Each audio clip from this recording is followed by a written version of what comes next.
Oke, Mas Rizky, ini mungkin boleh dibilang film yang bakalan menjadi trigger nih, Mas Rizky-nya. Seperti apa nih nantinya? Ya sebenarnya sih aku fokus di luar cerita ya, aku lebih fokus ke karakterku yang memang mungkin buat sebagian orang kok lihatnya agak menyebalkan atau identik dengan apalah-apalah.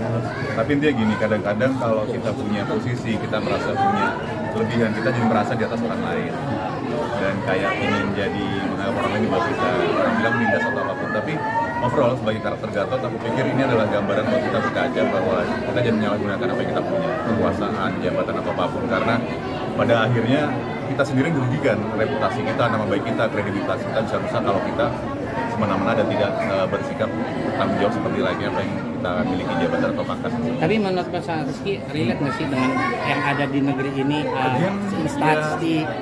Seperti tadi aku sampaikan di dalam bahwa kita sebagai seniman juga mewakili cerita yang ditampilkan gitu. Bagaimana penerimaan, apakah orang menganggap ini bisa relatable dengan negeri ini atau ini pure fiksi atau apapun. Paling tidak peran yang aku sampaikan adalah satu karakter yang mewakili pesan tertentu, situasi tertentu, kondisi tertentu, tapi dari sisi karakter yang dipercayakan ke aku, psikologis, mental, fisik, cara bicara, gestur, semuanya. Tapi overall again aku kembalikan ke teman. Karena bagaimanapun ketika proses berkarya, kita berkarya sepenuh hati, ketika sudah jadi karya yang dinikmati, kami serahkan kembali buat penonton bagaimana menilai. Pertama kali ditawari skrip naskahnya seperti apa nih? Pertama kirim sinopsis dulu, kemudian aku lihat gambaran karena ini film adaptasi, aku lihat versi Indianya.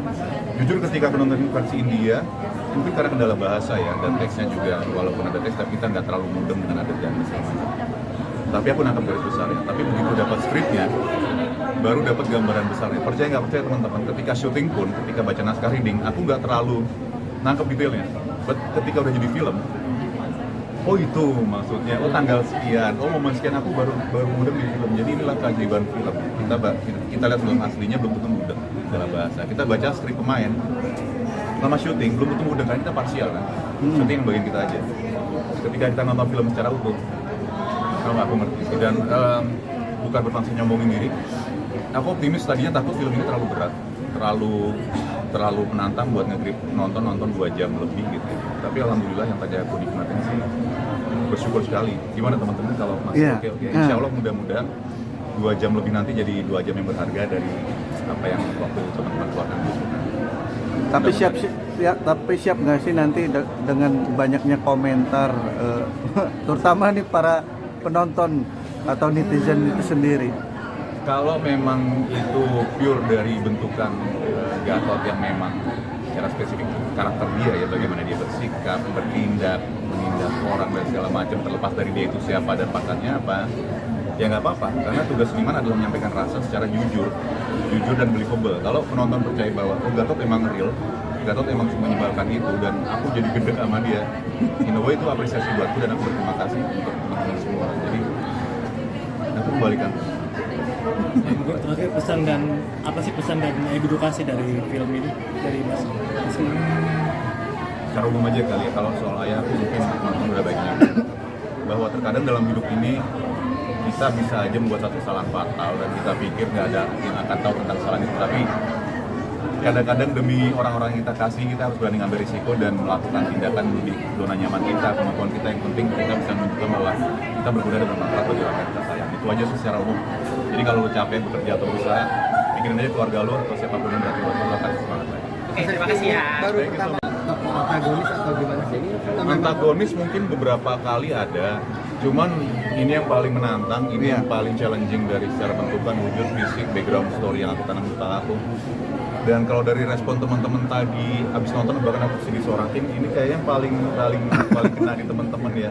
Ya kita lihat aja menunggu sampai filmnya keluar dan bagaimana responnya masuk di aku ataupun sosmed. But again, seperti aku bilang, kalau ini jadi sesuatu yang beda, aku bersyukur dan terima kasih banget. Yang jelas aku udah berusaha melakukan yang sebaik mungkin dari yang terbaik. Perbedaan dengan film dan sinetron sendiri yang sekarang Mas Rizky Gatot ini. Iya, Gatot ini dia memang secara bentuk, dia kekuatannya lebih dibentuk dan mimik ekspresi. Kalau ditanya apa bedanya yang pernah aku mainkan, aku belum pernah main se-ekspresif ini, sedinamis itu range-nya. Dan biasanya aku main bawah kan, main chill, kalem, tenang-tenang aja, terus main matanya. Ini enggak, ini semua gesture main, fisik main, sampai ujung kumis main gitu. Jadi mudah-mudahan ini jadi sesuatu yang baru. Jadi sesuatu yang baru dan sesuatu khususnya yang teman-teman belum lihat di aku nih, bisa teman-teman lihat di Gatot ini. Thank you so much loh. Mohon maaf kalau udah ngantuk nih. Mas, apa melakukan gaya tengilnya itu seperti apa sih Mas? Kan di film tadi kan gaya tengilnya kan Tengil, selalu Kayak nggak pernah ngeliat. iya. Gimana Mas? Gak tahu. Kalau di film aslinya dia tidak setengil itu, cuman situasi membuatnya komedi, jadi lebih intimidatif di film Indianya.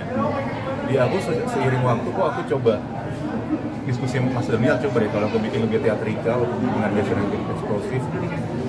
Jadi gini, dia niatnya pengen nakutin, pengen nyeremin, tapi karena salah bertingkah akhirnya jadi norak dan lebay. Nah itu orang Indonesia kan suka gitu, penonton kita tuh nggak suka terlalu sangar dan serius, malah kalau bisa gue ketawain lo, nggak cocok lo, jelek jahat gitu. Jadi something new yang aku eksplorasi sering kita berjalan. Film Oh, iya. kan Dan masih closing ya? jadi Gatot ya. Oke, teman-teman tercinta aku semua, Dengan gaya Gatot. gue recall dia. Buat teman-teman semua di sini, Pak Rizka Gatot Prakoso mau ngajak kalian semua jangan kemana nonton film Ayah Aku Kunci. Mulai kapan? Mulai tanggal 20 Agustus hanya di bioskop. Jangan lupa tonton semua ya. Siap, makasih.